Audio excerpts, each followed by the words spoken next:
सोनगढ़ तालुका में पेयजल संकट और रेलवे फाटक पर फ्लाईओवर ब्रिज निर्माण की मांग को लेकर लोगों ने नाराजगी जताई। पूर्व तालुका पंचायत प्रमुख यूसुफ गामिद के नेतृत्व में बड़ी संख्या में नागरिकों ने मामलतदार कार्यालय पहुंचकर ज्ञापन सौंपा।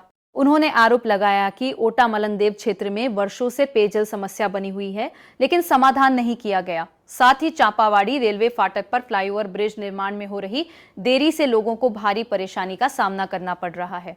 प्रदर्शनकारियों ने चेतावनी दी कि मांगे पूरी नहीं होने पर उग्र आंदोलन किया जाएगा। ज्ञापन कार्यक्रम में बड़ी संख्या में महिलाएं और स्थानीय नागरिक उपस्थित रहे।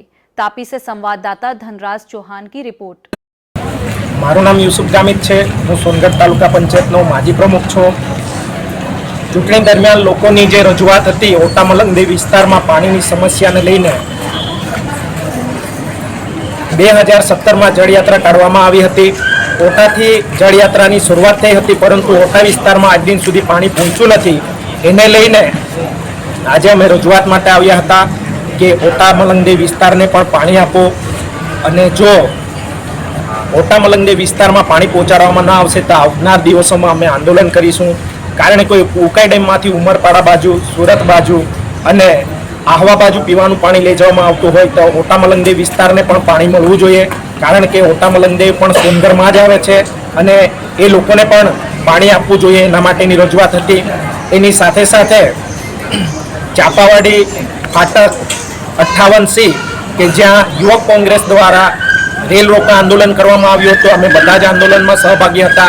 आटला वर्षोथी आ लोकोनो प्रश्न छे, परंतु सरकार आ प्रश्न तरफ ध्यान आपती नथी।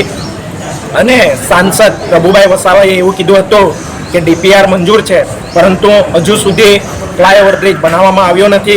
एने लईने अमारा दक्षिण विस्ताરના લોકોને ખૂબ જ તકલીફ પડે છે। 108 જેવી સુવિધાઓ છે એને પણ ત્યાં ઊભા રહેવું પડે છે। અડધો કલાક સુધી ઊભા રહેવાથી ત્યાં લોકો ખૂબ જ અકળામણ અનુભવે છે અને લોકોને ખૂબ જ તકલીફ પડે છે। એના માટે હવે ફરીથી અમે આંદોલન કરવા જઈ રહ્યા છે। અમે મામલતદારશ્રીને જણાવ્યું કે અમે જે વખતે આવેદનપત્ર આપ્યું હતું એના પછી અમે રેલ રોકી હતી, હવે પછી અમને રેલના પાટા ઉખેડવા માટે મજબૂર ન કરશો એ વાત કરીને અમે અહીં આવ્યા છીએ।